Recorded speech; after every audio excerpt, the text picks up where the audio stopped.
Hello and welcome to the ArchMagosArchives. Today I shall be playing Dwarves, an incredibly good game that I very much enjoy.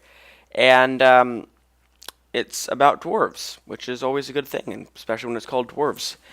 The reason I'm playing this is because I'm thinking about playing dwarf games for the channel, just things like Dwarf Fortress, a game of dwarves, No Moria, which isn't really about dwarves, but they're gnomes, and they're the same thing, except smaller.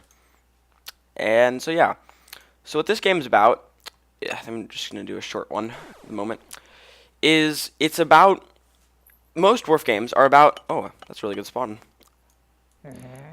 Huh?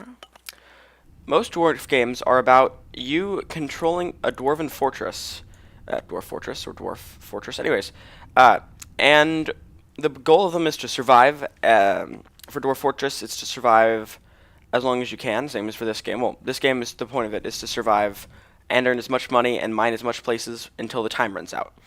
And as you go through the game, it gets consistently more difficult as the more places you unlock, or the more dwarves you sort of unlock or get or whatever, the more areas you dig through. And then some of these are good. Sometimes they have treasure, sometimes they have nothing. But sometimes they have lava and water, which can just destroy everything. And then you need to kill dwarves, get rid of the water. Not the water, the lava. Well, sort of the water too. And you bomb the poor dwarves with dynamite to stop the flood. So I was just thinking that I would, play some dwarven games, as they're one of my favorite genres. Not specifically dwarven, but I do love dwarves. And most of them are about dwarves. So the games I was thinking of was, let's say, No Moria, Dwarf Fortress, and the such. But if anyone in the comments wants to suggest another game that I could play, I'd be pretty open to that, as it's always fun to try new games. So I think I want to get another warrior, as I'm getting pretty close to some of these mines here. Okay, so you control the dwarves. You don't actually control them. In most dwarf games, you don't actually control the dwarves, and which is one of the challenges. You can't actually directly control them. Well, you can in this game. You can sort of tell them where to go, but it costs a lot of money, which is gold up here. And then here is the amount of score, just in general score. And it's a pretty good UI. You can tell how many dwarves, miners you have, how many warriors, how much time you have left. So what I'm trying to do right now, since it's 5 minutes, I'll be willing to spend money, I guess. Obviously not real money, that would be completely ridiculous. But anyways, to just get as much score as possible, and it's, you have to be willing to take a few risks if you only have 2 minutes, 48 seconds left. So, another thing I was just thinking about doing this video is kind of have a video log, or vlog or whatever, about what is going on with the channel. So we have a decent sized backlog of videos that we have recorded already, and we're going to be putting those up over the course of the next month or so. And what's really good is I'm building a computer tomorrow. Like, I have all the parts and whatnot. So, for newer recorded videos, we'll be able to have far higher frame rate, and it'll look much nicer. As well as being able to record far better games. Dwarf, go there. A very consistent theme with this is dwarves tend to be stupid, and they will not do anything useful, just in general. Which is quite a theme of the genre. So, I'm going to try to run my dwarves into caves, which is never a good idea, but it shall provide some more interesting experiences and show us up. Oh, there we go.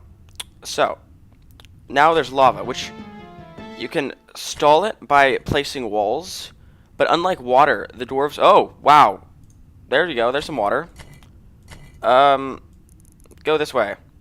The lava burns through walls, which is a severe issue, but it doesn't burn through this. So to get rid of to wall it up, make your dwarves completely safe, you can just wall off that so they can't dig through it. Which is kind of sad because you're getting rid of that, but you just wall it off, and then unfortunately it's incredibly expensive, and a dwarf needs to die to be able to. Oh no. Oh no. And so to actually completely wall it off, you have to sacrifice a dwarf through the means of explosives, which is quite sad, but otherwise your entire civilization underground would burn, which is far, far less fun. With a minute and 50 seconds left, run the dwarf into the TNT. Yay! And so now that place is relatively safe. Not completely safe, because as you can see, dwarves can dig through these walls as well, which can be quite annoying. Because apparently they don't recognize them as your walls. Oh, also I turned off the music, so YouTube will not kill me for having music, which they tend to do. I love how there's just little signs along the road. So yeah, there's only 20 seconds left. We'll watch this dwarf probably commit suicide. And later on, later on, there's some really exciting things. There's goblin shamans who will attack you, and you can also teleport, or not teleport, but shoot dwarves through a cannon underground. Not really sure how that happens. There we go. Good job, dwarf. And as the fortress slowly floods, the game ends. Anyway, so yeah, I just thought it'd be fun to kind of do this. Yeah. Thank you all for watching, and tune in next time for when I play another dwarf game. Thank you. Bye.